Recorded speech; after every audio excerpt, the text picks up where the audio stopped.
But what's a pony to do? Oh, what's a pony to do? If the sun only shines for her, and she can say I'm the most and lean on a truth that crumbles outside her lips. Teacher, I can't make sense of your plan. And no, you know the story's just as one side. You two must have seen the signs, so why'd you send me away? I'm sure I'd be able to help if I stay.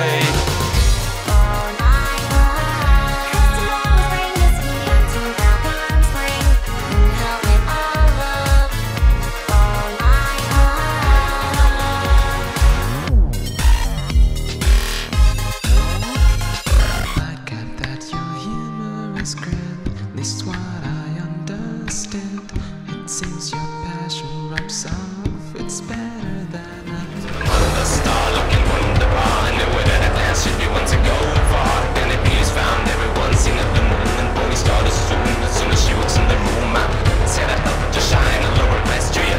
Told her I'd be the one to bring out the best in you. But her performance here today, she suddenly turned tragic. Now I gotta find a pony else who has the magic. In your eyes, an engine I'm warming up to the idea that you and I can't be real. I wish your story wouldn't reset itself, cause there's no way I'm gonna sleep with both of us stuck here.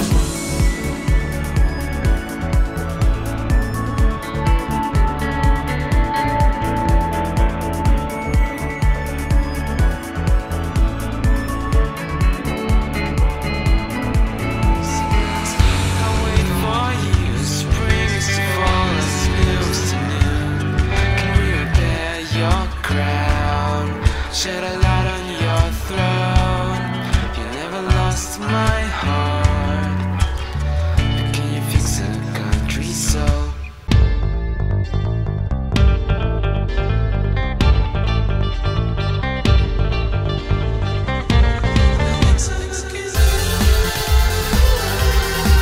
Every stitch brings you closer.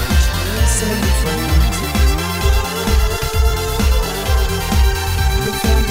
Of castles that fall from the sky.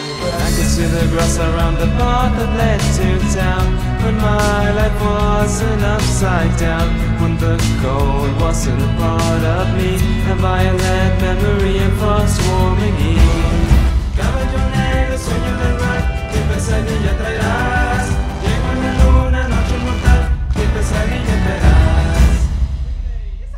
Just shine, it's just everyone, every flock, every pony. Every pony, nothing's easy, nothing's too hard. With everyone's love, it's just love, it's every pony, every sea. Just shine, it's just everyone, every flock, every pony, nothing's easy, nothing's too hard. With everyone's love, it's just love, it's every pony, every sea.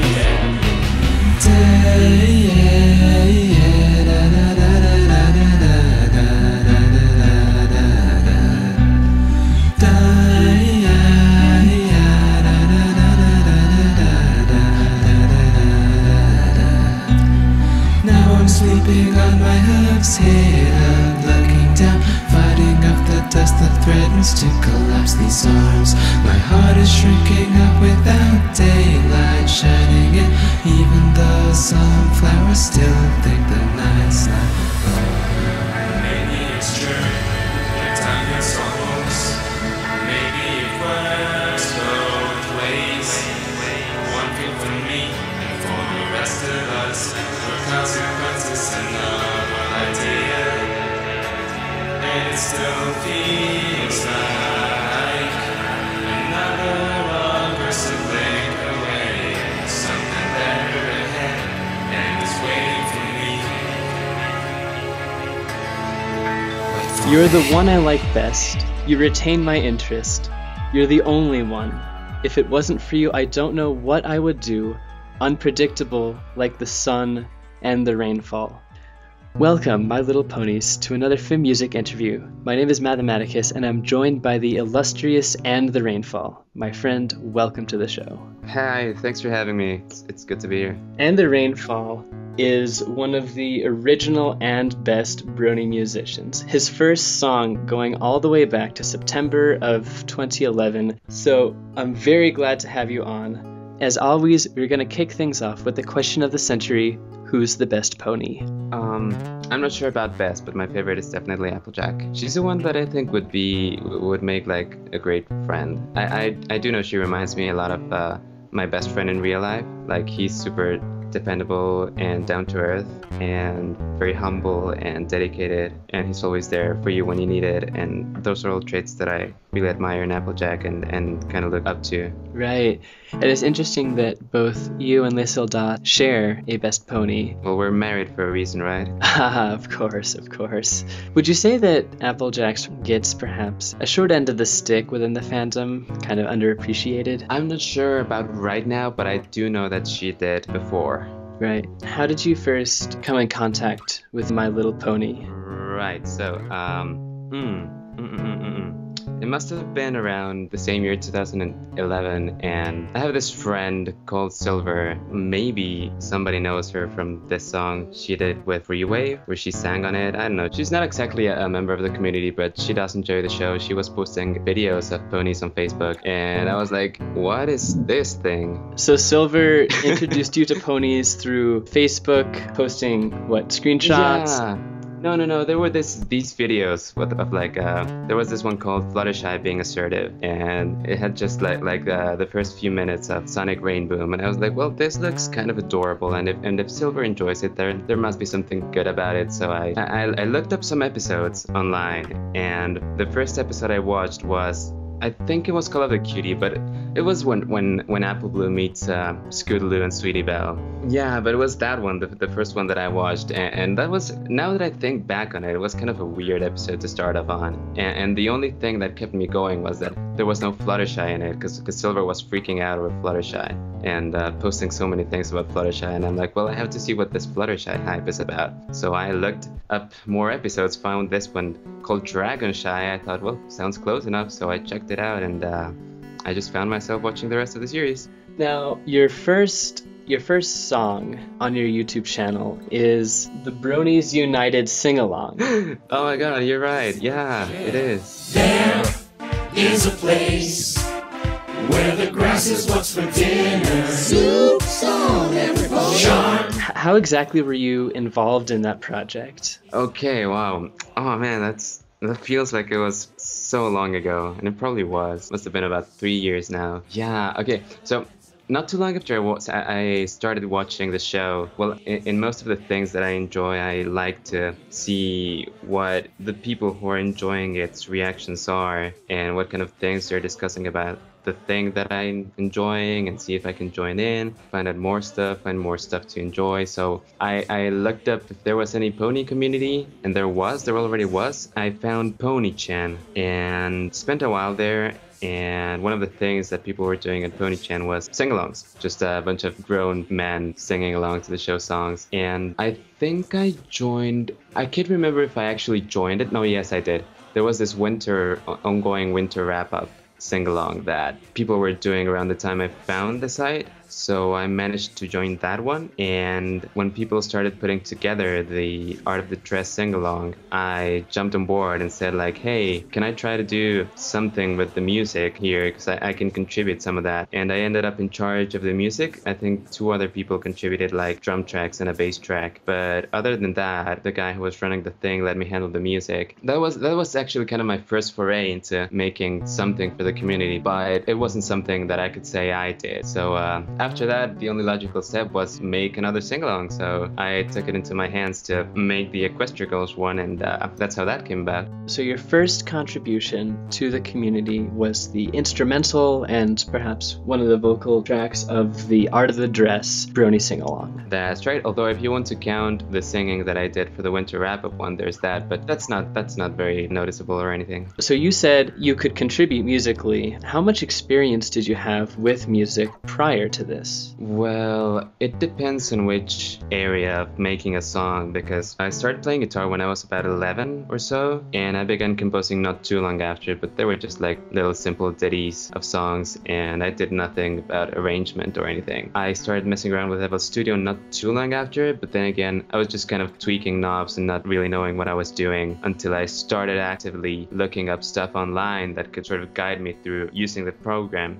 It's a bit funny because I used to try to recreate songs that I really liked. I used to have instrumental versions of some of my favorite Depeche Mode tracks up on my channel before. At some point, I shared some of them in a Depeche Mode message board, and apparently, I guess some German chick must have seen it because she contacted me through YouTube and was like, hey, I'm a singer and I'd like somebody to help me produce some demos, and I liked your stuff and you like Depeche Mode and I like Depeche Mode too. Do you want to do something together? And sure enough, I made 3 demos for her. Like, she just sent me some vocals over a drum beat made on a Casio keyboard, and she just said, do something with this, and that's what I did. So there was that too, and I think that was the last thing I did before jumping into doing stuff for the community. It was nothing too elaborate, but it was part of the learning process. Right. Was this friend by chance the same, Silver? Not at all. Silver is American, and I knew Silver before even that. I've known her for about 5 years or so. And this German girl just contacted me for that, and I kind of lost touch with her after we did this. What was it published? No, I don't think it was. All right. So then all of your published work would be then under the name And the Rainfall and associated with ponies in some way or another. Yes. It is interesting. Ponies seem to inspire a spark, if you will, to borrow from episodes 1 and 2. It seems to inspire a spark of creativity that a lot of creative minds that have the talent and have the aptitude, perhaps they've never really had the courage or the direction and the purpose to actually be actively creating and publishing work. And so it's just really fascinating to see that ponies have done this for you and so many other artists. I know, right? Let's talk about your musical style now. Just going through your discography, we see very, very diverse works. Your earlier works being very electronic with hints of experimental, dubby sounds, and your later works becoming much more acoustic and somewhat post-rocky. So would you say that there is a distinct And the Rainfall sound or signature style? I'm going to have an identity crisis right now because I have no idea. I've been thinking about it a lot, and I don't think I'd be the most appropriate person to ask about this because I'm so close to the work, but I from my point of view can't quite place it, but I'm sure that subconsciously there are some things that I do that to an outsider could strike as a constant in my sound. I just haven't identified it, or nobody has told me what that might be. Right. One thing I personally have sort of noticed is that you do not typically follow the generally accepted structure of a song with, verse, chorus, bridge, chorus. Your music is often broken up into discrete sections that sort of flow from one to another, but never really repetitive. And this goes all the way back from pieces like Photo Shoot all the way forward to Simple Words. And could this have anything to do with your own personal musical influences? Obviously, Depeche Mode being your favorite band, and indeed you taking your handle from one of their songs. Would you say that Depeche Mode helped to, I suppose, inspire you to structure your songs in this way? Not the structure, I wouldn't say that. Because if you listen to a lot of Depeche Mode's work, it is really straightforward and repetitive in the commercial pop sense. But I do think I take a lot from them in the way I arrange things, or the way I used to arrange things at least. But there's this band called Of Montreal that I would say has a very, very, very strong influence on the way I structure my songs. They released this album called Skeletal Lamping about close to 6 years ago. And listening to it, not too many people liked it, at least not the people in the press, because the guy behind the band, Kevin Barnes, the way he structured the album was that he had all of these little snippets of songs lying around, and he basically just created an entire piece that flows into itself and has almost no pauses, and that's just kind of stuck together like a patchwork quilt thing. It's not very logical and it's not very predictable, but at that time I was just kind of amazed at how he could just do that and get away with it, and it still sounded good to me. So a lot of that comes from that particular album. I'd say that's one of the most important albums for me, like, ever. But yeah, I kind of as of late started to make the conscious decision to not do that, because while it's interesting from a conceptual point of view, at least for me, I think it can be tasteless if it's abused. So I'm trying to steer away from that a bit. You certainly have a talent for it. Maybe the most notable example being Rarity, just how there are so many sections that on their own would seem disconnected but very gracefully flow from one to the other. However, I can also see the argument that it's a fine line between artistic purpose and just sort of being lazy or indecisive. Right. And I would say that, especially with Simple Words, you've sort of tried to be a bit more structured, or dare I say traditional, in the flow of your songs. I thank you. So one thing that is seen in most all of your songs, instrumental-wise, would be the guitar. You've dabbled in your earlier works with a lot of synths, ranging from dubstep sounds to trance sounds, but what other instruments would you say you're proficient with and that you try to integrate with your music? Well, that's about all I can physically play. I grew up musically with the guitar and I just got a bass along the way. I guess I can play like a few kinds of flutes, but I'm not very good with them, so beyond that, it's just me and the stuff I'm able to program on the computer, really. All right. One instrument that you are also very good with, I would say, is your voice. Right on from, I believe, Photo Shoot would be the first song that you sang in, but you've been consistently singing in all of your songs. Have you had any formal vocal training, or I suppose any training with the guitar? Not at all, not the least bit at all. So with neither, it's all just been purely you picking it up and finding your own way? Well, kind of, just with the voice, because with the guitar I did take a few, I guess you could call them lessons, because they were in like a community sports center that gives class to kids and has like summer courses, and guitar courses were part of what they did there. But the guy basically just gave us chord sheets for like really old songs in Spanish, and he taught us one strumming style, and that's about it. That's all we did. Just play the songs right out of the sheets with this one strumming style that you learned. And that did help me, I guess, know my way around some chords and some positions and just fretting in general. But that didn't really do much to advance the tools I have to do different things with my guitar. So after that, yeah, it was just kind of me doing my own thing with the voice. It's been like that all the way. And a lot of people have pointed that out. Helpfully, by the way, because that only helps me notice what I'm doing wrong and correct it. You know, we're all growing. I know. So you've had some less than formal training with chords and scales. Yes. And your vocal work, your production, learning to program synthesizers, that's all just independent and you forging your own path? Yeah, YouTube's been my best and only teacher at this. It's really fascinating just how much growth that you can see just from your first songs to now, knowing that that's all on your own. Thanks. All right, so musical influences. We've gone over Depeche Mode and of Montreal. Are there any bands native to Mexico that you would say have influenced you at all? Man. Native to Mexico in particular, I wouldn't say, and I would say no from a conscious standpoint. Like, there are no bands that I can consciously fixate on and say, I like this, I enjoy this, and there are some things that they do that I want to take from myself. But, you know, growing up in Mexico, it's hard to avoid all kinds of Hispanic styles, and I'm really not sure how much of that seeps into my music. I guess there must be some of it, and if there hasn't been, there will be. But at least growing up, I actually shunned that kind of music. But I've been kind of coming around lately and listening to more and more Hispanic genres in general. So maybe we'll see some of that in the future. Yeah, and of course one of your more recent songs, The Summer Sun, Centuries Later. Oh yeah.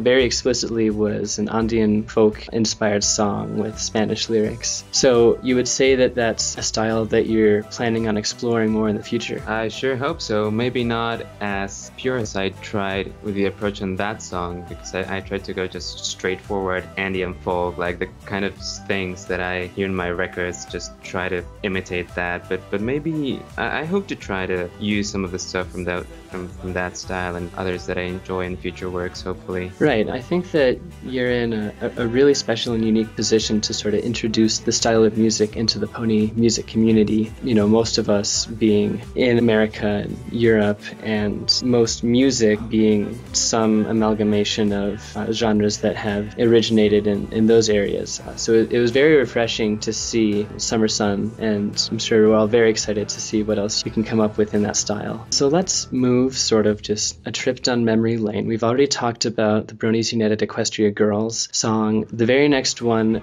being at the gala Rainfall mix, and I believe this would be your first original, it is a remix, but original published work.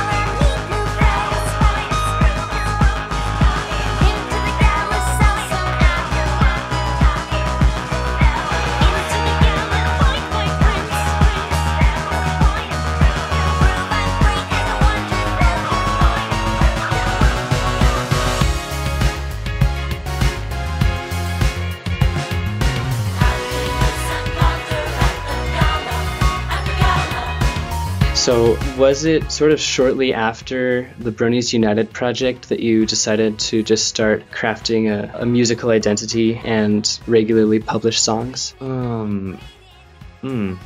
I don't think I planned things as far as I am now, but at least that particular song came about during the time I was putting together the sing-along, because the actual music of the sing-along took almost no time at all to get together. But while I was waiting on people recording and just, waiting on the deadline, I started putting that together, but it came out a long time after the sing-along because I was still in school and I didn't dedicate enough time to it. But I was already looking at the other music that was being put out by the rest of the community and thinking that I wanted to do some of that too, so there was some of that in there. Right. Can you remember if there were any particular Brony musicians that especially influenced you during this time, or just people that you were listening to and that you enjoyed? Oh yes. I'm sure the first two songs that got me hooked into the whole pony music community thing was Swagberg's Pony Swag and Alex's Party with Pinky. Those were the songs that made me go like, hey, your average Joe is making all this amazing stuff. I'm an average Joe too. I could try to make some of that stuff too. After that, there was Pinkie Pie Swear, there was a bit of Chain Algorithm. I think those were the biggest ones that I looked up to. I'm not sure if So Great and Powerful was releasing stuff at that point, but if he was, then he was a big influence too. Right. At the Gala Rainfall mix is definitely reminiscent of Pinkie Pie Swear style. You do a somber electro-trance instrumental and plenty of vocal splicing. And then Photo Shoot. Now, this one, quite different and very aggressive, probably your most aggressive song you've put out there. This would be the first song that you've released with your own original vocals. You should think yourself lucky if I even talk with ya, or think of taking your picture, cause I'm the pony with the power to make or break. My camera set the course of your future. Was it hard to bring yourself to decide, hey, I'm gonna put this out there, I'm gonna, try to sing and see how it's received? Not so much, but I do feel like I have to make a bit of a clarification here, because from where I stand sure, if you look at my YouTube page and you look at the videos in chronological order, Photo Shit is the first song of mine that features vocals, but I actually wrote Family Ways before that, and it was released on Smile, the first charity album by Bronies for Good, but they didn't allow me to release it until I did, which was, I can remember if after Photo Shoot or if after, no, it was after Photo Shoot. So when I think of the first song that I wrote, I immediately go to Family Ways, and that was a pretty nerve-wracking experience, and I really hope that the first version that I made with my vocals is not available anywhere, because I already did them for the version that appears on my YouTube channel. But yeah, that was a pretty nerve-wracking experience, and I actually recorded that like with my face pasted to the laptop, because that was the only mic that I had. So after that, it wasn't so hard to do what I did on Photo Shoot, but then again, it kind of was, because I was trying to rap in English, and that was a big challenge for me. But I wanted to do that exactly because it was a challenge for me. Right. Photo shoot obviously being about photo finish, you definitely captured her aggressive essence with both the instrumental and the rap. Oh, shit.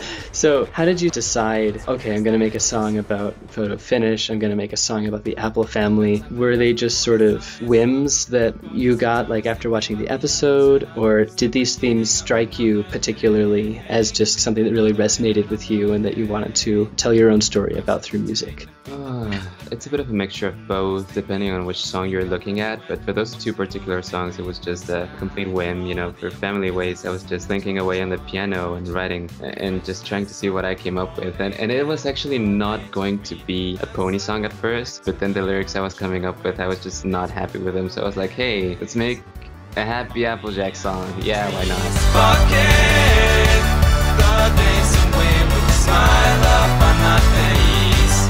And a life that then ways.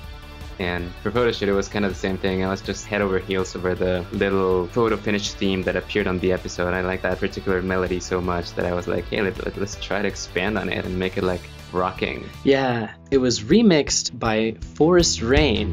Walk outside the house before the sun is up. The ponies in town are sleeping, but the apples are not. It's the beginning of another day. Can't spend another minute on the hay. So what was it like when you first discovered the remix? Well, he actually approached me before doing anything to see if it was okay with me. And back at the time, I didn't know that much about Forest Rain. Actually, when he contacted me was the first time I found out of his existence. And I don't think he had made such a big name for himself at that point either. So at that point, I was just ecstatic that somebody would look at my song and just and like it enough to want to do it in their own way, that they see it. And right now, I just think it's kind of crazy.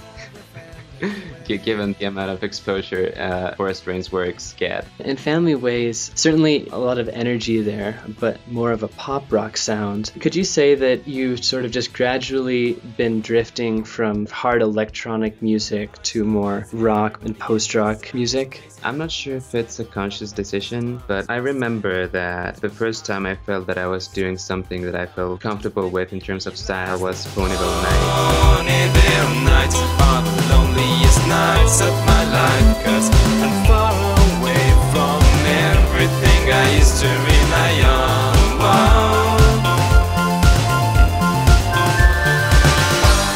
So maybe it was just an issue of not trying to challenge myself too much as of late, because trying to write a happy-go-lucky pop song like Family Ways or an aggressive song like Photo Shoot, those were challenges to me back then. Like trying to make a dubsteppy section, that was not something I would naturally gravitate towards. So maybe I just felt too comfortable with the stuff I'm doing right now and just stayed there. But I should probably start doing that again, just challenging myself to see what other things I could pull off successfully. Right, so Ponyville Nights, that would come directly after Family Ways. It definitely has a Depeche Mode feel to it, being a lot more melancholy. And it's interesting that you said that you felt more comfortable composing this song, given its more melancholic undertones. So would you say that in general, are darker themes in general more comfortable for you to write? I guess they are. I mean, that's definitely the kind of things you will catch me listening to more often, so I guess it's just natural that I would gravitate towards that. And was there any particular episode or event that inspired the writing of Ponyville Nights? Kind of. It was a mixture of the show and real life, because if I remember correctly... Okay, a little background information. I'm currently in college and I'm studying in Mexico City, and I moved there about 4 years ago.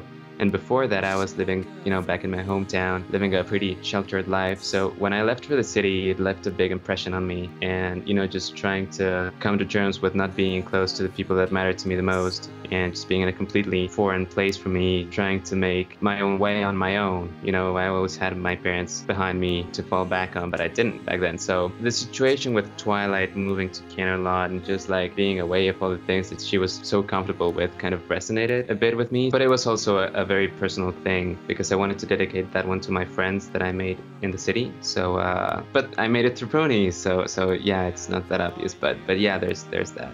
Right. That's really amazing that you've sort of found this connection and this empathy with Twilight, both of you being uprooted and thrusted into an uncomfortable environment. The next song I'd like to mention is Zenith, Centuries Since. Little sister, hear me weep. This land was meant for you and me to see through the seasons. Tell me your reason why the landscape is to be shaped after an image of a stage to play out dark dreams. Since broken fantasies, light without dark can't be light. Days are not without the night. Darling, you were never cast aside. Now, this is the first of the Summer Sun series, and there are 3 songs planned in this series. The third one has yet to be released. Is there any particular story arc that you're exploring with this series of songs? Just, the whole Two Regal Sisters business with the Nightmare Moon thing, the banishment, and Luna coming back to the modern world. That's just the part that's missing, because I already covered the banishment from Celestia's point of view and the 1,000 years in between. So we're just missing that one part. Have you begun work on part 3 yet? It's funny because part 3 was the one that came first, at least from a compositional point of view. So at least I've got it planned out, but I haven't recorded much save for the first few seconds of the thing. I don't know, it's gonna take a while to come out, but I'm hoping to make it really spectacular. The thing that I'll be able to call my proudest work as of that point. I hope that's my hope right now.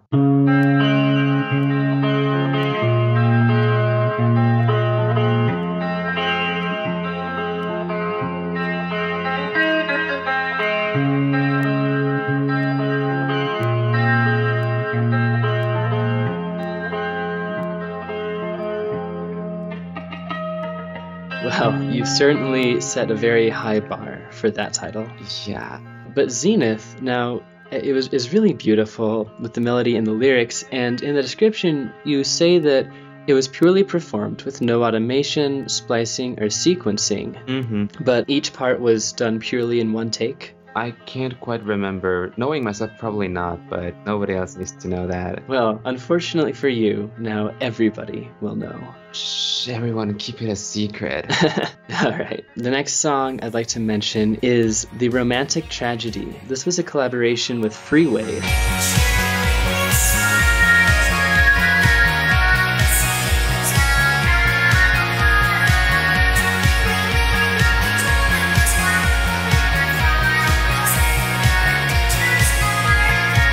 Would this be the first time you've truly collaborated with another artist on a song? Oh man, I think so, yeah.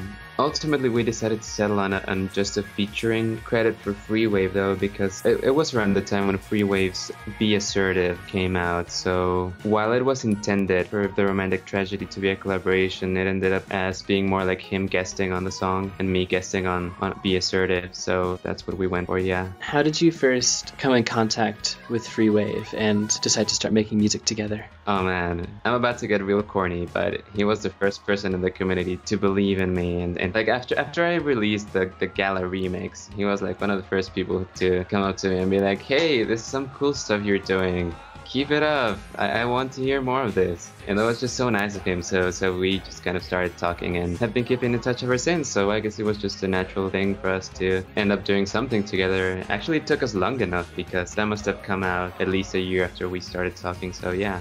Now this song was very, very complex. I believe you said it took about 7 months to make, and you did 2 neat things here. A lot of vocal splicing and vocal pitch bending, as well as your own original lyrics within the song. So on the pony vocal splicing, what method did you use to do the pitch bending and to create the harmonies with the samples? There's this, well, I used a plugin native to FL Studio called New Tone, but it's just, your regular pitch editing software where you insert a track and you just start moving things around as if they were on a piano roll. Yeah, I basically just came up with the melody first using a synthesizer and just kind of messing around while the song was playing, and then tried to go and fetch samples that would kind of fit in with the length of each note and the melodies I was playing, and then just edit them to make them fit with what I had planned out. So what was Freewave's part in the making of this song?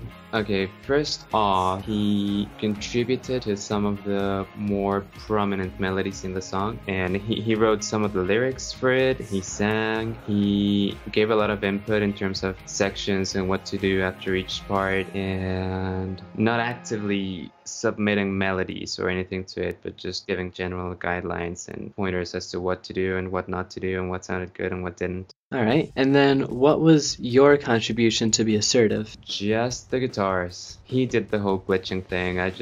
He just told me I want something rocking, and I tried.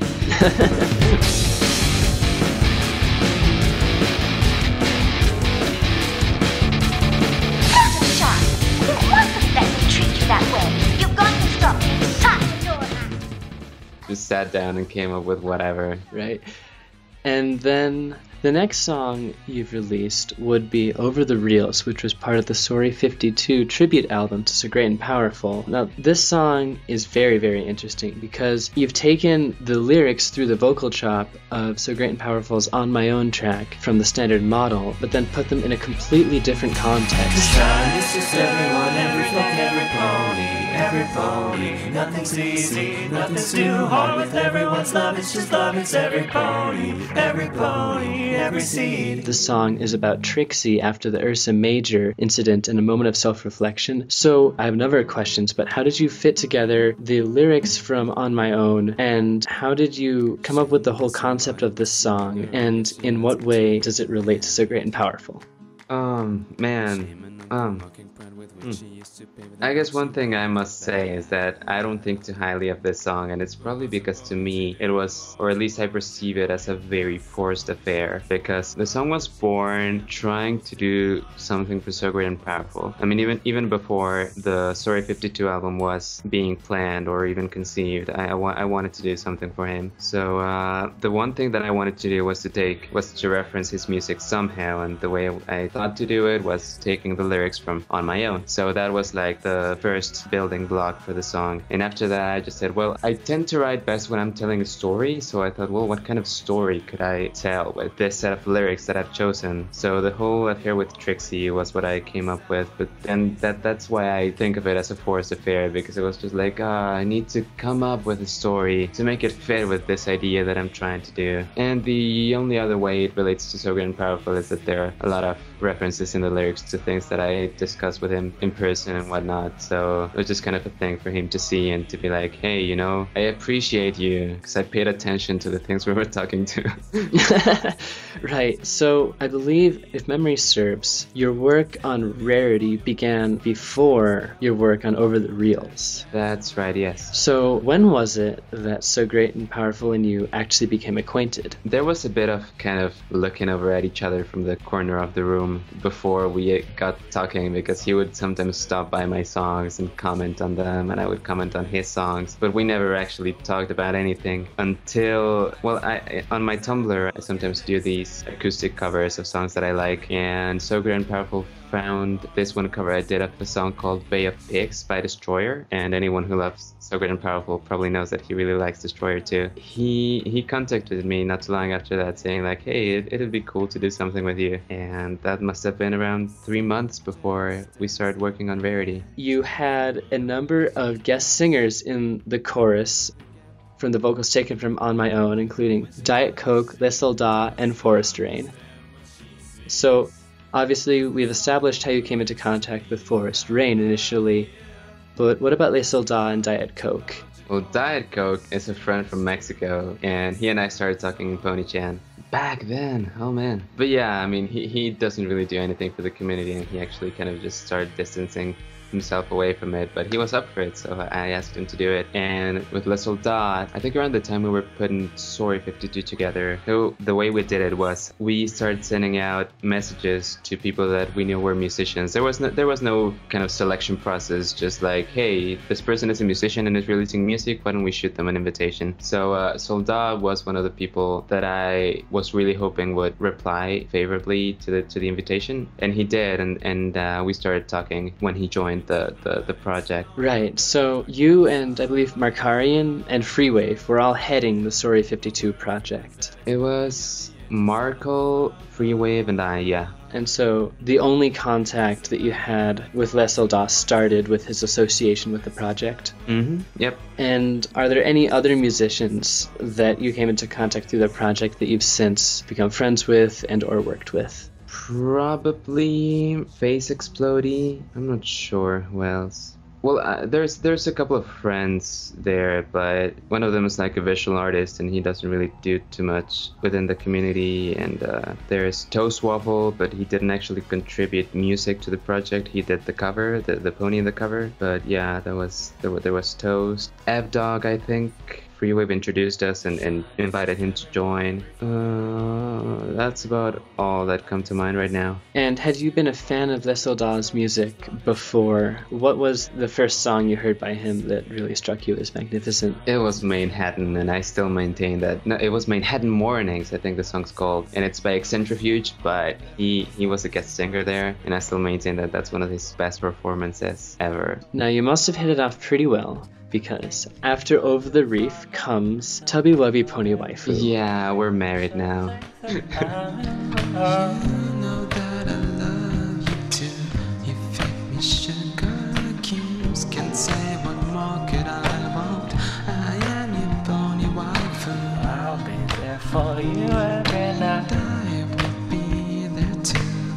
You are my very best friend, and I'm your pony waifu. There you are, the light of my life. So, under the alias of Teklotl, this is the first Teklotl song. Did you intend on actually making the band project Teklotl with Les Ildas when you first started the Pony Waifu project together? Kind of. I mean, it was a thing that we talked about, but it was never something that we actually committed to. But we decided to go for an alias anyway, you know, just to leave the door open, and if there were any further collaborations with him, to do it under that name. But at the time, it was not something we actually carefully planned out, and we still haven't, to be honest. This song has a lot of really beautiful acoustic guitar licks and sung in a very intimate style from both of you. You definitely took a lot of liberties from the original.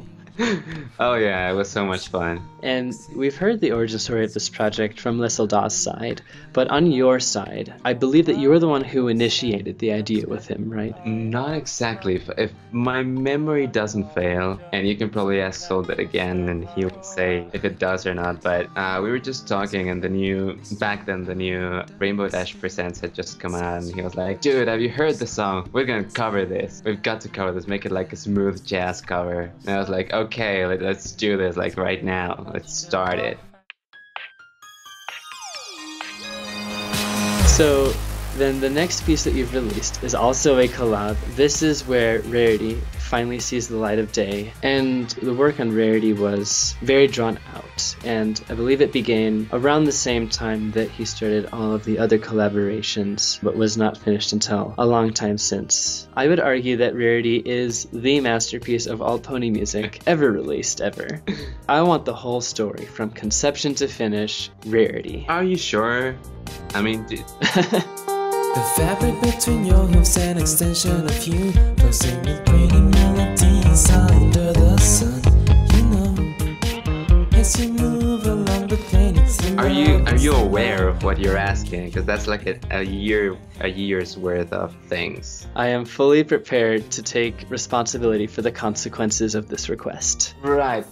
So grab your blanket, grab your pillow, grab your tea or your beer or whatever. Shit, you need a bottle. Need a bottle for this one. But okay, well, I don't know. I mean, if there's anything in particular that you want to know about it, you better ask me, because I'm just gonna like start from the moment like So Great and Powerful came up to me. It was like, hey, let's do a song. And I think I was the one that sent him the first demo. Like I was just plinking away on the piano and trying to come up with something that sounded like something So Great and Powerful would do, which in hindsight is probably not the best way to start a collab, or at least I think of it that way. But yeah, I mean, back then we didn't didn't have any idea what we wanted to do. Like, it was just a blank, unlimited canvas. And for the first few stages of its construction, it was just like both of us feeding of what the other have done and building up over that with no clear intention or direction. And at some point we did have to sit down and talk like, well, what is this actually going to be about? And I think it was so grim powerful that said that he thought Rarity was an interesting enough character to try to do something with it. And our initial idea was that we were going to try to portray both her positive traits and her negative traits, but we didn't actually end up doing that because So Great and Powerful couldn't bring himself to talk shit about her,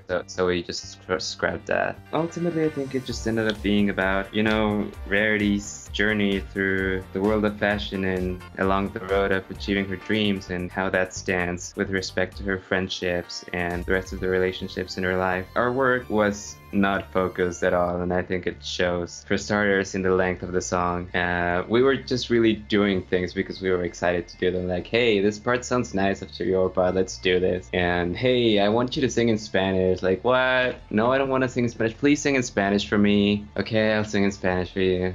And at some point, we're just like, hey, we got this big mess on our hands right now, and we still don't know where we're going with it. It's getting out of control. We're gonna have to put a stop to it at some point. And we're like, holy shit, you're right. Well, let's try to make the most epic ending ever. And that's when we started brainstorming. Like, we're like 5 minutes in, and we still couldn't see the end of the thing. So yeah, we were shooting ideas back and forth. There were accordions involved at some point, and really weird breakdowns. I don't know. It was kind of messy, but at the end we just ended up, I sent him the idea for what ended up being the last few minutes of the song. He liked it enough to end it on that note, so yeah, that's what we ended up doing. We were collaborating between, I think it was February and May of that year, and at that point he was also doing all these other collabs with Face Explodey and Silent, at least if I remember correctly. But he was rushing to just finish everything because not too long after that he was going to leave the state for an internship, and he was not going to be back for a few months, and he was going to be away from his music stations, so he wasn't going to be able to keep working on what we were working on. So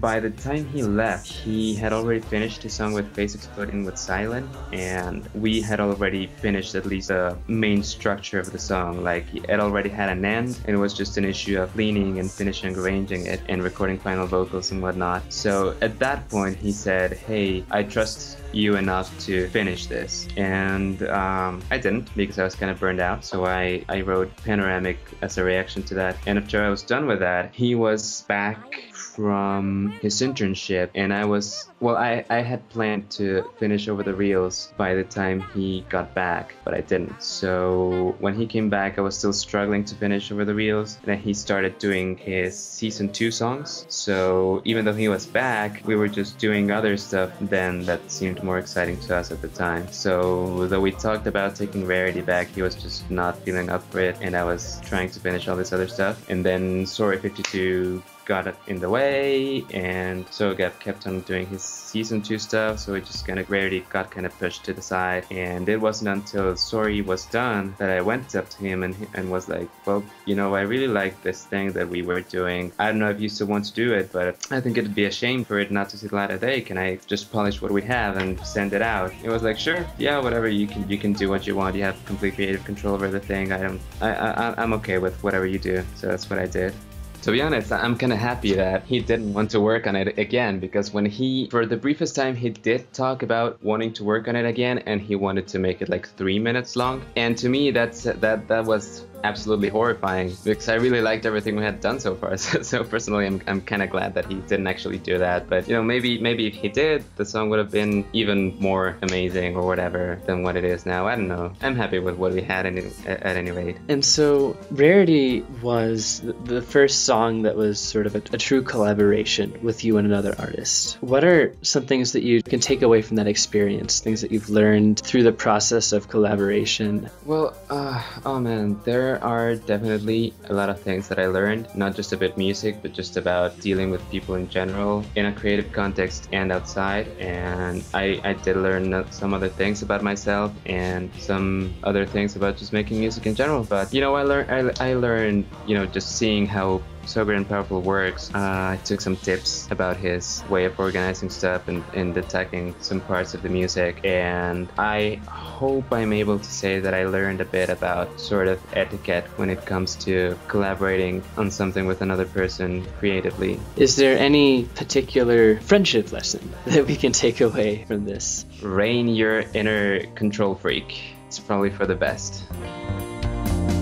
Do you not like this color?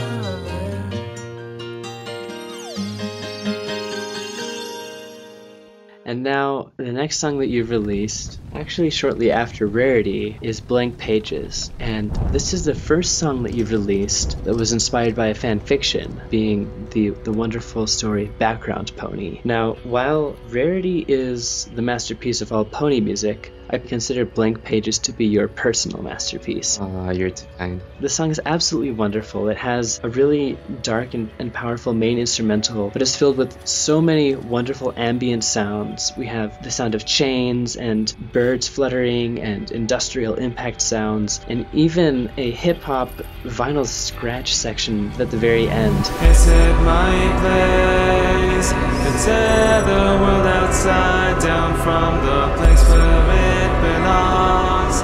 Under the moon, under the sun.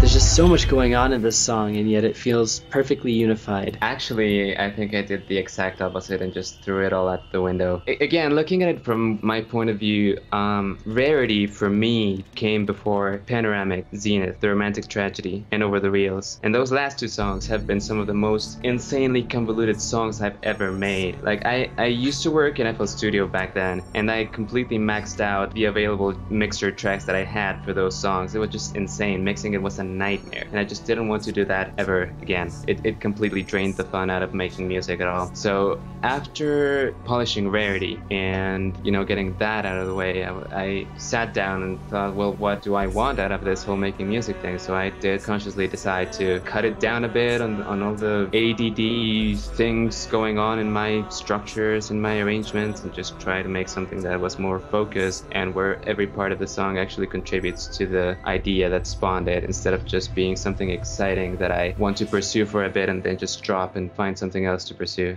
Right. So, the song being inspired by Background Pony, at what point did you start reading Background Pony, and did you write the song like after finishing it or as you were reading it? No, yeah, I must have finished reading it about, I don't know, like a few weeks before it was released. I mean, I basically just, as I was finishing reading it, I thought, hey, I want to write a song about this, and then I finished reading it and just sat down and started writing it. I think it was about 2 weeks or so. I was so happy that I did something in such a short time. 2 weeks to both write and arrange and everything just start to finish? Yeah. Oh my god. Yeah. And I actually did push myself to do that, because the last time I did that was for Family Ways about a year and a half before that. After that, writing a song took me months on end, and I was just going nuts over that. Is there any particular story that you're telling from Background Pony through Blank Pages? I can't remember if it was the last chapter or the last couple chapters, but basically, again, spoilers, throughout Background Pony, she starts hearing these songs in her head and gets these urges to sort of transcribe them and bring them to the physical world. And it turns out they were some kind of symphony. All of the pieces made a symphony for, I can't remember if it was Luna that composed them or if they were written for Luna, but they were associated to a third regal sister that I think died after birth. But she was supposed to be a sister to Luna and Celestia. But she didn't exactly die as much as just get shunted up to another plane of existence. And she was the one that was kind of holding the curse on Lyra. So after she finishes unraveling all the symphonies that are involved with her curse, she gets the option to clear the curse and go back to the world, but everything that she would have done in the world while under the effects of the curse would be undone. And throughout the story, she does a lot of good things for ponies out there, so she kind of didn't want to do that. But if she didn't, she had the option to basically just forget who she was. I can't remember if she loses her cutie mark, but she definitely loses all memory of who she was and the things that were related to her talent, because if she kept on being herself, she ran the risk of exposing this third sister and just bring a lot of trouble to the world. It's all kind of fuzzy right now because I read it so long ago, but so that's the point where I started the song, you know, this meeting with the third sister where she realizes that she has these two options.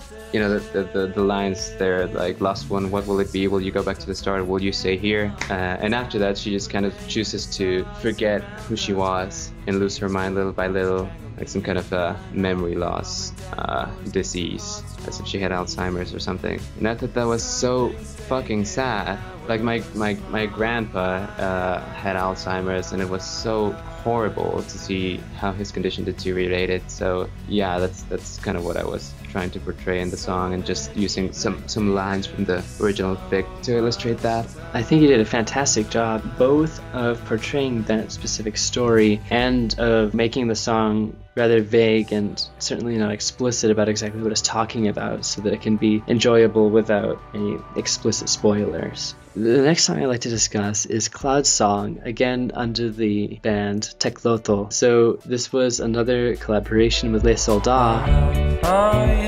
As long as I can fly, I need a reason to stay here. I wasn't meant to lie up here so high. I need to whisper into your ear. How long did it take you to write this one? I'd say about a month on and off, because I remember that we started making it before I started making blank pages. Then I took a break from it to write blank pages, and then I came back to it and finished doing it with Soldat. So yeah, it must have been about a month. Who approached who with the conception of this song?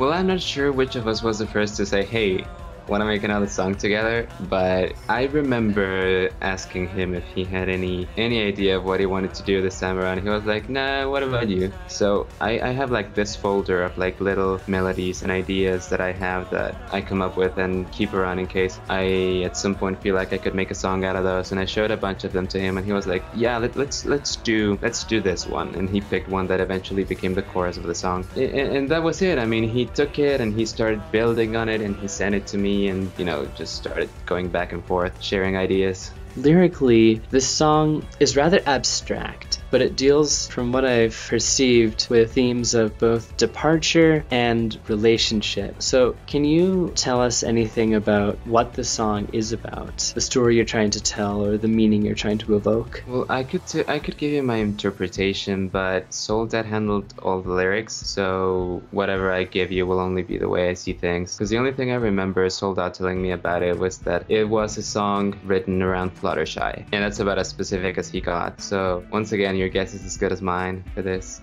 We did split the construction of the structure of the song evenly. He basically just kept taking everything I did and expanding on it, adding lyrics, and then sending it over to me to arrange it and make something out of what he did. And are there any future projects for Teclotl in the works? Not explicitly right now, but I have been feeling the urge lately to go up to Soldat and be like, hey, dude, let's do something else. And I'm sure we're all eagerly anticipating this. I know I am. Are there any other people that you are considering bringing under the Teclotl project name, or is it just sort of a thing you do with Les Soldats? To be honest, I would love to do something with Soldat, Eccentrifuge, aka Lookout London, and Saxbrony. I feel like at least those three together would be some of the sexiest sounds I will ever hear. And if I get to be involved in that, then that's just the icing on the cake. But that's just like for my own personal enjoyment, not because I can bring something to the sexiness of the project. Oh yeah, you've got just that Latin sexiness, undeniable. I hope so. Otherwise, I would just feel useless among those people. And speaking of Latin sexiness, the next song we're gonna tackle is Summer Sun, Centuries Later.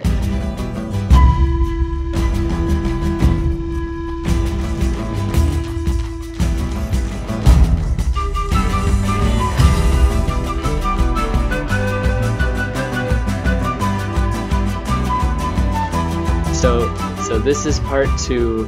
This is very Latin, very sexy, and I love what you've done about this song. You really gave it a place within the My Little Pony universe. It's a folk song that, as you've said, is ingrained in the culture of ponies and just sort of sung at summer bonfires and whatnot. It was deliberately written with rather crude lyrics and tells the story of Nightmare Moon's banishment. This song is a huge departure in style and in mood from the first of the Summer Sun series. So how did you go about laying out the plan for this song?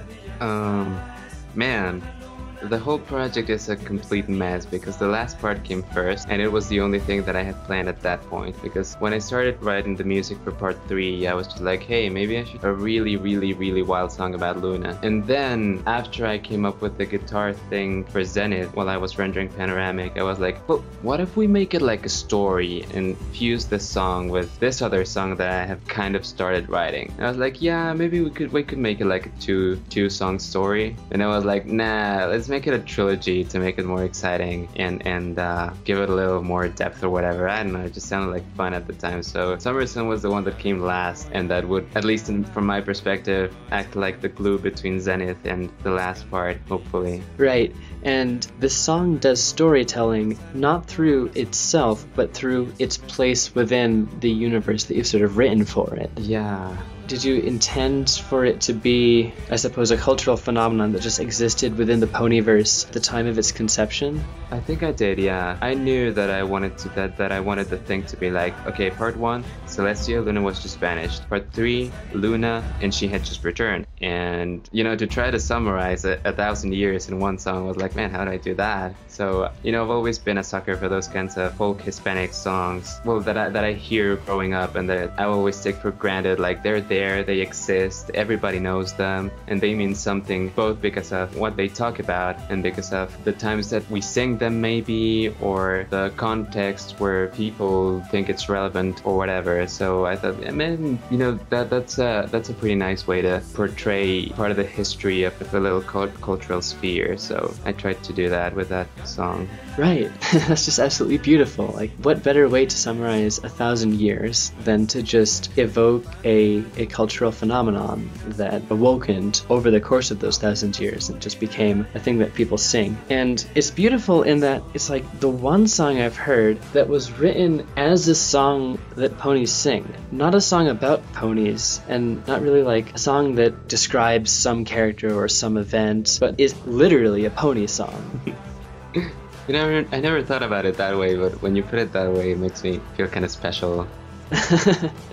Well, you certainly are special. The next song I'd like to discuss is A Prayer for Daylight. This is another fanfiction-inspired song. It's very peaceful and atmospheric, and a total departure from basically every other song you've ever made.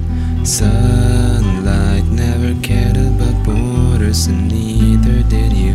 The sun is out and it didn't wait for you. Routine does not need you. So this song was inspired by the fanfiction The Stranger and Her Friend, and you are very focused in the arrangement, the vocals and the guitar. It reminds me of Moody Blues, Simon Garfunkel, and Seal. To the day.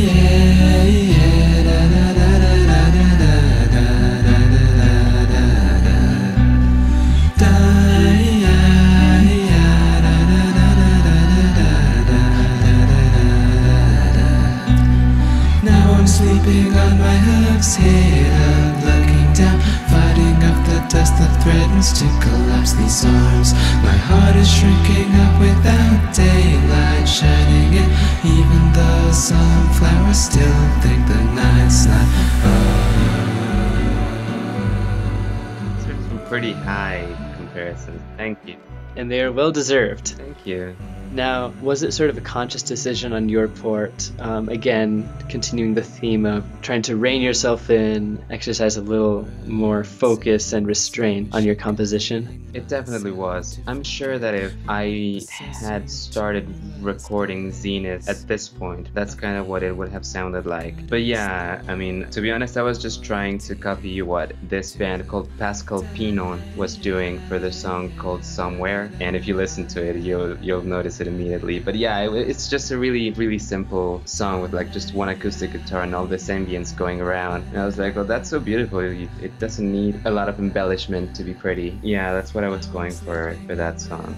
The song was inspired by the fanfiction A Stranger and Her Friend. And is there any particular story that you're trying to tell? Yeah, that one's a very specific scene. Okay, so basically the story, again, spoiler alert, the story's about how Celestia came to be and the state of the world and what she did then after she was born. So basically there was this like big war against Discord going on, and the ponies had their armies kind of scattered all over the country, and they obviously had like this big force in Canterlot, and there was this battalion inside the army that was led by a mare called Daylight that was super renowned for like her acts of bravery since she was a kid, and she was like a symbol of hope for the ponies. And inside the same battalion she had her old childhood friend called Lucky Break, you know, fighting alongside her and whatnot. And well, needless to say, they were pretty close, and I think Lucky Break had kind of a thing for her, but that's kind of not too relevant. Anyway, in one of the battles, Daylight died, and everybody was pretty heartbroken, Lucky Break included, but nobody really paid attention to him. But, you know, Lucky was always kind of the hard, stoic personality, and he never let his feelings for basically anything, you know, arise and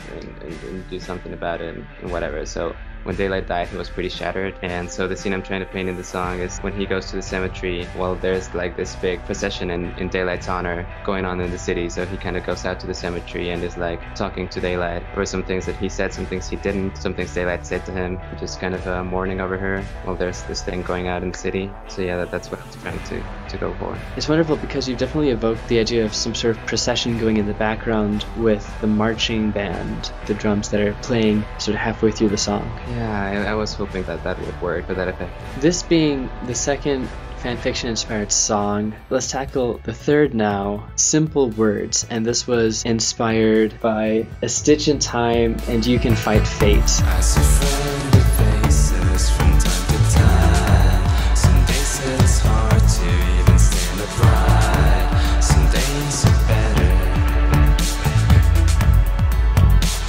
I even go outside. This was another collaboration between you and Sharax Destructor. So how did that spark between you two to work on the song together? We've been hanging out for close to a year now, so there's a kind of unspoken agreement that we're gonna end up doing something together. But in this case, I had meant for Simple Words to be a duet, to actually have two different people sing different parts because there are two characters in the song. And I just thought Sharax's singing style and delivery would fit his parts best, so I just hit him up and was like, hey, you want to sing in this thing I'm doing? And he was like, sure. And he did. There's a huge contrast between your two vocal styles. You sing very low and melancholically, while he sings in a much more energetic and high form. Does that have anything to do with the two characters that you're each singing the parts of? I wish it did, but if that were the case, then it would have to be the other way around and have Sharax be Twilight, because I think her situation calls for a kind of wilder delivery.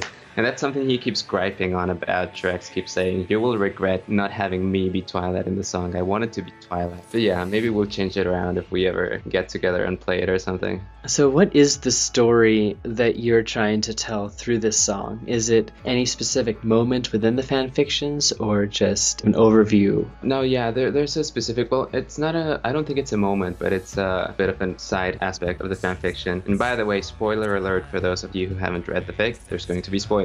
But yeah, basically, after Hard Reset, where Twilight gets trapped in this time loop because of a spell she casts and ends up caught in the middle of a changeling invasion, where she dies over and over and over and over while she figures out how to stop it and how to get out of the time loop, she ends up pretty badly damaged after all the horrible things she had to endure. And for the first few chapters, for the first chapter at least of the sequel, she is in a pretty bad state of mind. Well, and that's kind of the the scene I was trying to portray, at least in the first part of the song. You know, Twilight being not completely there and just kind of being chased by the ghosts of the things that she saw and the things that she experienced. And little by little, her friends start putting her on the path towards being at least okay, you know, functional, good enough to go about her daily life. She still has some sequels, but she can live her life and just look forward to the next day and whatnot. And a little after that, Applejack, as part of Twilight's friends program to get Twilight back on track, Applejack is in charge of getting Twilight dating again. So she sets up a date with this mayor, and they hit it off pretty well, actually. It's a bit awkward at first, and Twilight messes up really badly, but they hit it off and they get something special going on. And then more crazy stuff happens in the story, but Twilight always knows that she has this mayor to go back to that's just kind of a regular person, in the sense that she doesn't have any wild adventures, that she works in a flower stand, and that she acts as Twilight calls her grounding wire to the electromagnetic impulse that she calls her life. And I think that's just so romantic. But yeah, and I thought that was kind of cute, you know, and had a lot of weight for Twilight, even though it's not too much of a prominent thing in the story. But you know, just having her around for her in the middle of all the crazy things that were happening around her, just kind of really important to her, and that's what I was going for with the song. Now, musically, can you talk about any influences that you've had with the arrangement of Simple Words? Oh yeah, I'll tell you exactly which songs it was that I lifted stuff from. They were two songs by a band called Kent. They're a Swedish band, and I think the only reason why nobody calls me out on my bullshit is because I don't think too many people listen to them. But if you did, I'm sure you would be all up in my face being like, hey, you should probably try doing something original. But anyway, yeah, go listen to Kent. It's a song called Berg och Dalbana and a song called Allt har sin tid. Yeah, go look up those songs and you'll notice immediately what it was that I was trying to go for in the song. You know, it's rather a hilarious trend that Solda is lifting from Sigur Rós and you're lifting from Kent. Cherax is lifting from Baths. It's a great and powerful lifting from Pogo. Oh yeah. But you each seem to make it your own in a really wonderful way. I sure hope so. That's the only thing that would give me a little peace right now. What about art outside of music?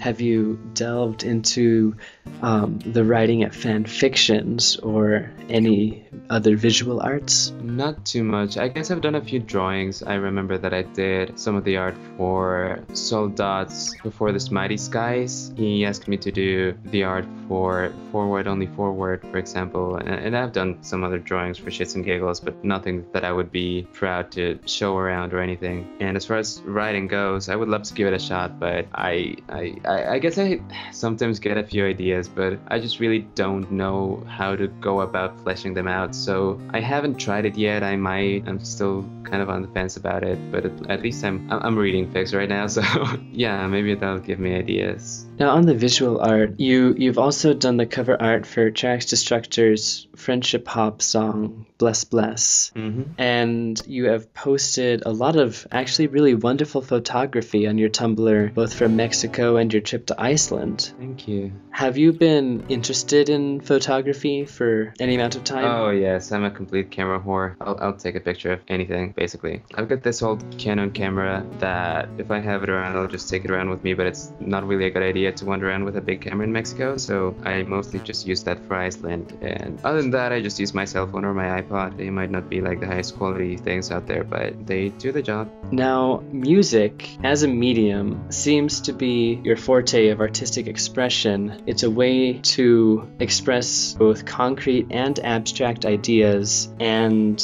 has been a large driving force in the formation of this community of people experiencing pony together. So what is it about music that strikes you as particularly powerful, both from the perspective of the making of your own music and the experiencing of someone else's music? Oh man, that almost feels like a loaded question. I mean, I could probably get really corny about this and going to some rant about how music is so important to me because it has helped me through so many instances and has, lifted me up when I feel shitty or whatever. But I don't know. I mean, what can I say that hasn't been said before countless times? There's something about it that resonates with people and brings about a sense of community and relatability that is very strong. I wouldn't say that it's hard to find because there are other artistic mediums that could probably have have the same effect, but it's just something that seems to be something that humans just do and feel drawn towards, and it's nice to indulge in it. Could you go into any detail about ways that certain songs have been able to lift you up? Yeah, I mean, for example, when I left from Mexico City to study in college, I was pretty freaked out and feeling super lost and insecure and whatnot, and there were songs and bands that I would constantly go back to that would allow me to sort of take a breath and gather my bearings and just be like, okay, I can do this. I know I have what it takes to keep myself afloat. And, you know, back then it would seem to me like the most important thing in the world to be able to go back to those sounds that would have an effect on my mood and help me function at all. So there's that. What about the idea of creating music for other people to experience? Are there any similar emotions in that process, like the process of releasing a song, of receiving feedback, that you could relate to the experiencing of music other people have created? I'm not sure, because I guess everybody who creates experiences the creative process differently, but obviously a lot of the songs that I write have some personal stuff behind them, so writing them is always, if not cathartic, at least it helps me deal somehow by having an outlet for the things that might be going on in my head at the time. And as far as releasing them goes, if I am not already burnt out by the time I'm releasing them, it's like setting a little fish that I've been taking care of for a while in the wild and being like, be free and make some friends and hope that somebody likes you. Somebody loves you. Right. And then there is a third musical experience, and that is the act of sharing music, of taking something that has resonated with you and showing that to someone else and seeing how they experience that. Oh yeah, I'd probably spam everybody I know with music that I want them to listen to, because I really like it when I get to enjoy music together with someone. One of my oldest friends, the one that's in the band that I talked about before, he and I go way back, and we actually started hanging out because our taste is pretty similar, and whenever I go with him to a show or whenever we get together and jam out to music, it's pretty special to me. It's one of my favorite things to do, really. Is there anything particular that you enjoyed about listening to a song that you enjoy with someone? Probably gauging their reaction, almost like looking over at them and evaluating if they're enjoying it appropriately or not. I think a core foundation of the community in the making, experiencing, and sharing of music has really just sparked a lot of friendships and a lot of passion, and it's good to hear that it is indeed important to you. The future of music for And the Rainfall. Are there any non-pony works that you have in store for us? You sneaky bastard. Yeah, I'm also working with Silver on a bunch of songs that some of them she already wrote, some of them we're writing together, and they are not related to ponies at all. But they're still pretty exciting to work on, and I'm hoping that they will see the light of day.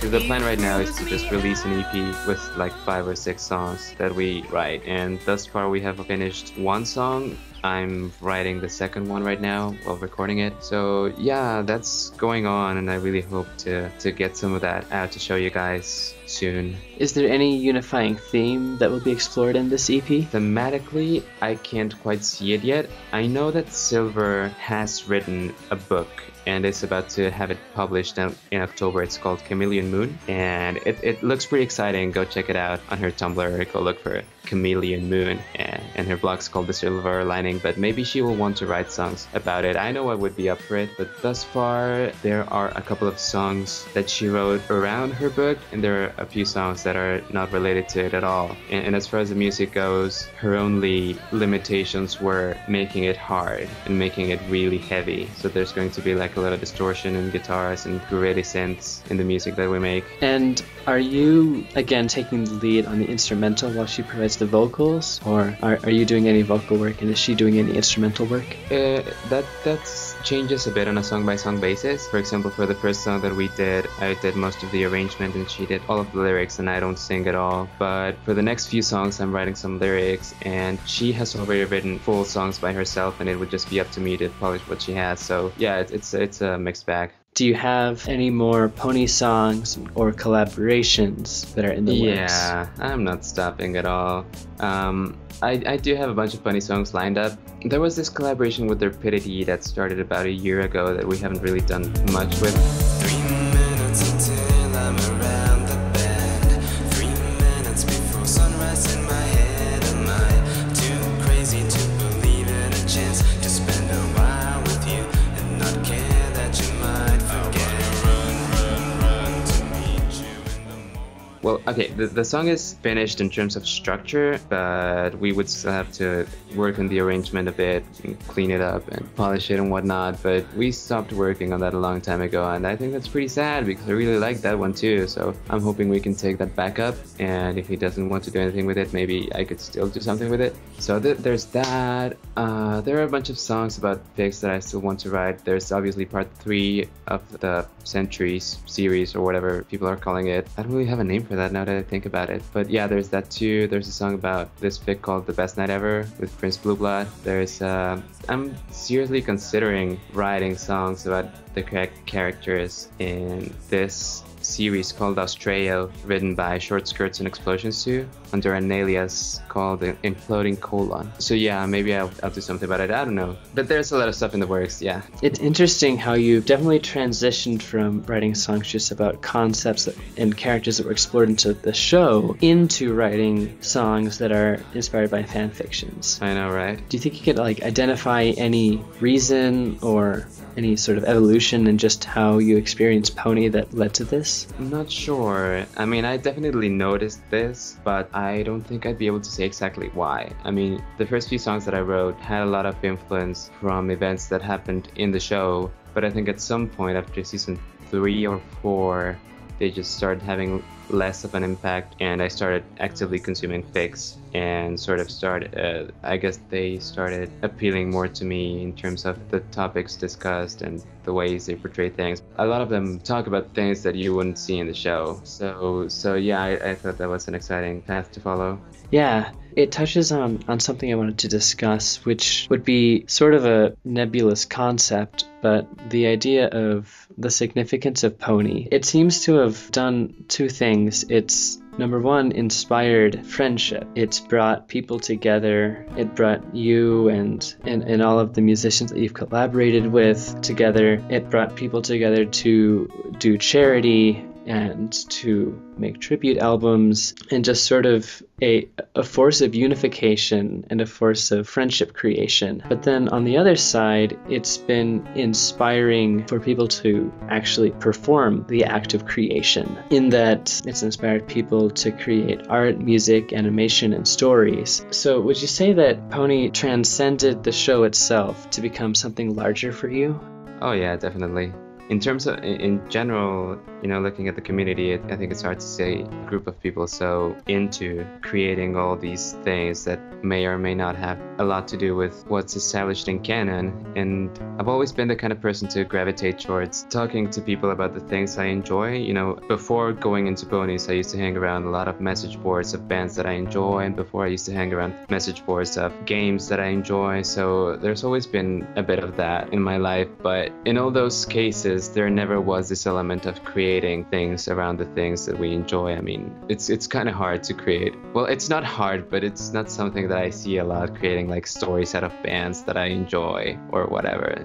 There being a lot of things being created around a thing that I enjoyed, and meeting people who did all these things definitely had a big hand in making it transcend the show for me personally. So it was the sense of community that arose around My Little Pony that helped you? Oh yeah, definitely. As it has inspired all of these creative works around it, what would you say is the most important aspect of Pony to you in your own creations? I mean, it's a mixture of things, because in general, not just in my creations, Pony is significant to me because it got me close to a lot of people, and being around the community has taught me a lot about myself, and I don't think I'd be the person I am right now without being exposed to the people and by proxy the show. So there's that. And in terms of my music, it's just the stuff that I find in the show that I can relate to and that sort of resonates with myself. That's what I'd say is the most important part for me. So your own ability to project yourself into the universe, sharing experiences that the characters have had, that all is the primary aspect that inspires you to create music? Yeah, it's funny because I was talking about something like this with Trax Instructor not too long ago. He was asking whether the fact that we write about cartoon horses makes any of the things that we talk about genuine, or if it's just like imitating whatever we find. And at least for me, it's the pony thing. It's a very comfortable excuse to talk about things that might be a little personal, but it's not apparent that they're personal because I'm using the pony smoke screen to sort of throw you off the scent of my personal things. But in that sense, it's also kind of relevant to me because it allows me to, you know, just sort of strip my heart and put it out there without actually doing it. And it also gives me an audience because the people who listen to pony music are after the pony aspect of the thing. So it works out. I don't mean to say that I just use the pony for the audience, but it definitely helps. Yeah, the idea of projecting yourself and your own ideas through pony is incredibly relevant here because pony, it's so relatable in the universe that's been crafted and the characters that's been defined. There's something for everyone that they can just sort of latch onto and empathize with. We've got all kinds of stories from slice of life, adventure, romance, grimdark, whatever your fancy, there's pony of it. And I have a hard time thinking of anything else that really can compare. So my question for you is, why do you think that is? Why have ponies become a universal medium through which to express yourself? I'd be hard pressed to come up with a solid answer right here, right now, but I don't know. I definitely think there was a factor concerning the initial excitement about the show, you know, back when the whole creating content thing started, that people were just excited to create something based around something that they found that they liked and find people who enjoyed that too. And I think that and the exposure that these kinds of things are able to get with sites like Equestria Daily and Every Radio and whatnot has helped to let people know that it's not only acceptable to create all of these things, but encouraged, and that no matter what you do, you will be able to find people who will enjoy the stuff that you create and who will enjoy the stuff that you do. And I think that just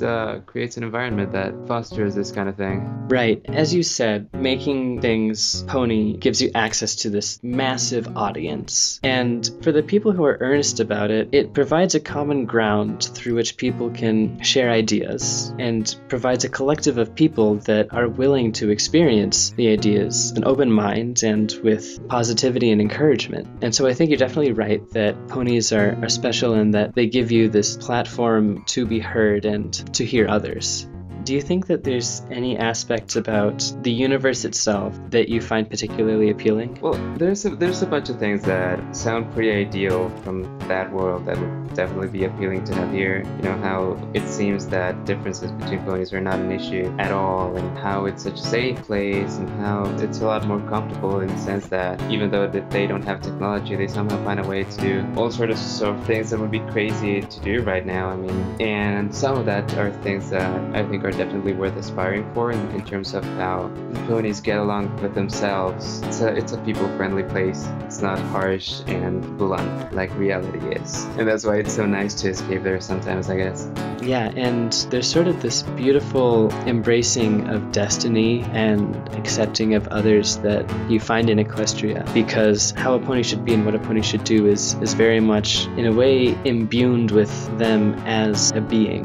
Yeah, the cool thing about that is that it's kind of unavoidable. I mean, once you get a cutie mark, it's kind of hard to get rid of the implications that it entails. So even if somebody wanted you to not be good at what you're good at, it's like, hey, dude, nature did this to me. How can you tell me not to be if it's right there on my butt? But it's not that easy to do in real life, because it's kind of hard to figure out what you're good at in the first place. And it's not a thing that's clear for people to see. So yeah, that's kind of problematic. What do you think your cutie mark would be? I'm still crusading. I think I would have like a mom cutie mark. I'm pretty motherly sometimes, so I can be pretty motherly and kind of nurturing with the people I care for, and I get a big kick out of that. And sometimes that gets me in trouble. Oh yeah. Well, I believe that is all we have to discuss. Was there anything else that you wanted to tell the world before we end? Be nice to each other. That's important. Fucking do it. Indeed. Fucking do it. Just be nice to each other. Well, thank you again for being a part of this interview, and thank you for creating all of the wonderful music that you have. I'm sure we're all looking forward to the conclusion of the Summer Sun series and any other future works that you create. Thanks for having me, and thanks for supporting me. It means a lot to me. My Little Ponies and the Rainfall.